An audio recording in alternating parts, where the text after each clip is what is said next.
This video is on how to quickly change the PDF files on the Kelowna Heat website. So to go and get a free FTP file transfer program that will remember your settings, you go to filezilla-project.org and download a client from them. It'll automatically choose the operating system you're on. Here it's choosing for me to download the Linux one since that's what I'm using. If you're using Windows, it'll probably come here, Mac in here. Anyways, download it and install it.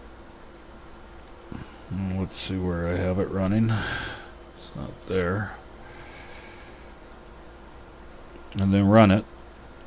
So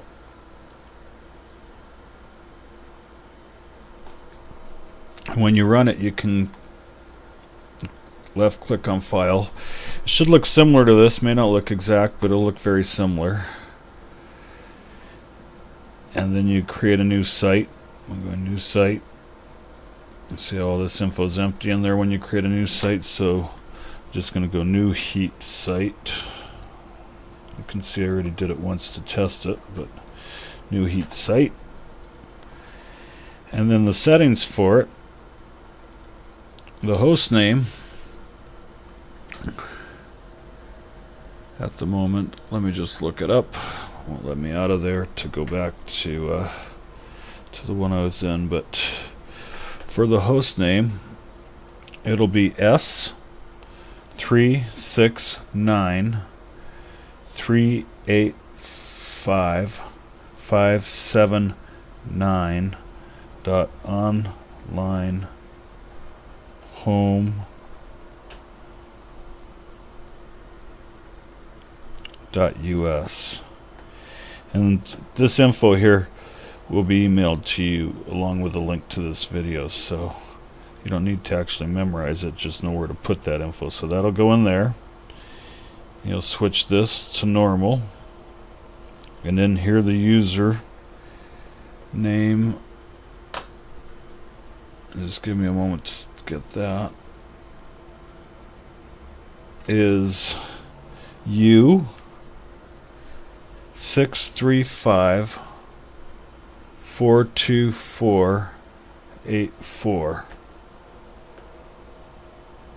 and your password will be sent to you as well as that username in an email. The password goes there, and then when you click OK, it saves it underneath.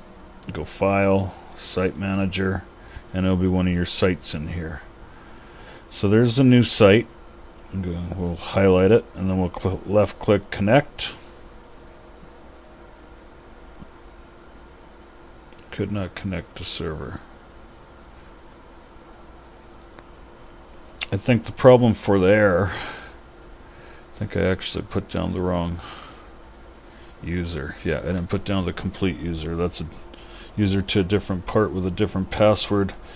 Your user is actually U63542484-Brad. Now I'll click OK to save that information to there. Go Site Manager, Connect on the new heat one.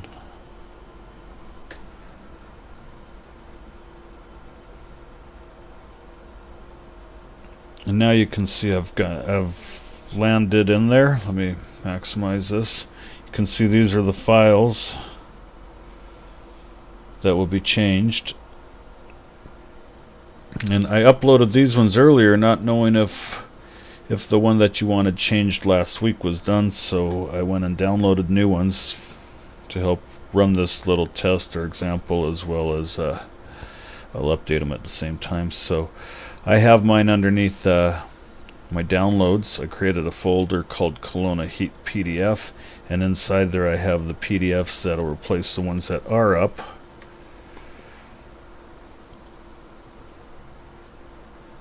Just at first glance they look the same, but like I say, I can't tell for sure. And so I'll highlight them,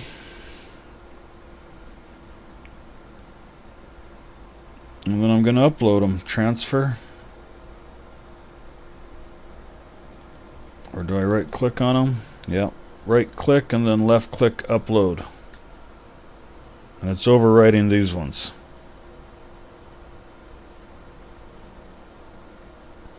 How you can see how it overwrites them.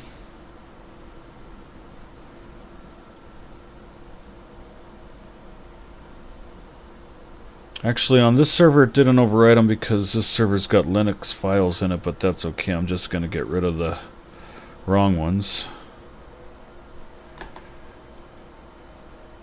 And the ones I just uploaded now are here. You can see because they've got today's date and time. It's right around 1 o'clock where I'm working, 1:07. So, and that would essentially be done. And then if you've set it up and saved it, you only need to open it from your programs, and then open your file site manager and connect. And then if you've done it once already and haven't done anything else, you can simply highlight the new PDFs if you save them to the same folder all the time. Right click on them as they're highlighted, and then left click upload. Now it wants to know, I was wondering why we didn't see this before. It wants to overwrite it, yes.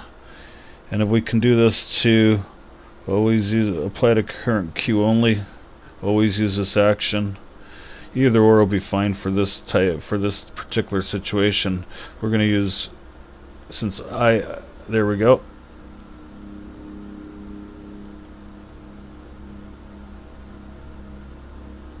And so that keeps us from having to ask each one at a time.